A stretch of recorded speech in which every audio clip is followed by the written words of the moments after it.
12/12/2025ના રોજ એક NCCRB complaint Surat શહેરમાં દાખલ થયેલ હતી, જેમાં 30 લાખનું ઇન્વેસ્ટમેન્ટ ફ્રોડ કરવામાં આવેલ હતું.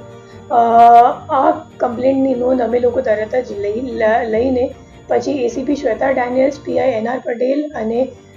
PC હાર્દિકભાઈ પરમાર આ ત્રણેયની ટીમ મળીને ગણતરીના કલાકોમાં ડિટેક્શન કરી અને 13 તારીખે અમે લોકો ફરિયાદ કરી લીધી અને પછી 14 તારીખ સુધી અમે લોકો આરોપી સુધી પહોંચી ગયા. ટોટલ બે આરોપી છે અને આ જે ગુના છે એમને એમો એવી રીતનું છે કે એ લોકો વોટ્સએપ ઉપર એક ગ્રુપ બનાવીને લોભ લાલચ આપી ફરિયાદીને કે તમે જો સ્ટોક માર્કેટમાં ઇન્વેસ્ટ કરો તો તમને વધારો નફો મળશે. તો આ મુજબ લોભ લાલચ જ્યારે આપી તો ફરિયાદીએ અગાઉ થોડુંક ઇન્વેસ્ટમેન્ટ કરી પછી એમને જ્યારે વિડ્રોવલ માટે પૂછ્યું તો 3 લાખ સુધીનું વિડ્રોવલ સામેવાળાએ કરી દીધું. તો એમને વિશ્વાસ થઈ ગયો કે ખરેખર સાચી હશે અને પછી આગળ એમને ઇન્વેસ્ટમેન્ટ કરવા ના દીધી અને એને વધુ ઇન્વેસ્ટમેન્ટ પણ કરી નાખી અને વિડ્રોવલ નહીં થતી તો એમને ખબર પડી કે મારી સાથે ખરેખર છેતરપિંડી થઈ ચૂકી છે. એમાં જે બે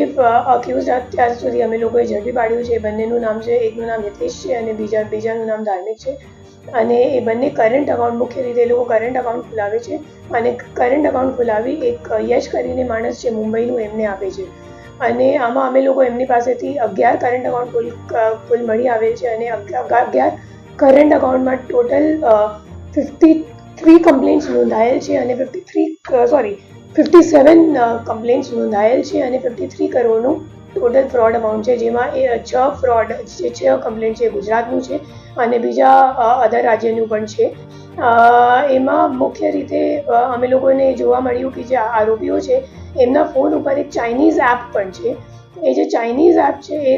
એક APK ફાઇલ જેવું છે અને એ લોકો શું કરે કે કરંટ અકાઉન્ટ ખોલાવવા માટે જે કંઈક અકાઉન્ટ હોલ્ડર હોય અને એનો નંબર એ લોકો જ્યારે એડ કરે, મતલબ અકાઉન્ટમાં લિંક કરે તો એ લિંક્ડ મોબાઈલ નંબર ઉપર એ લોકો આ APK ફાઇલ ડાઉનલોડ કરીને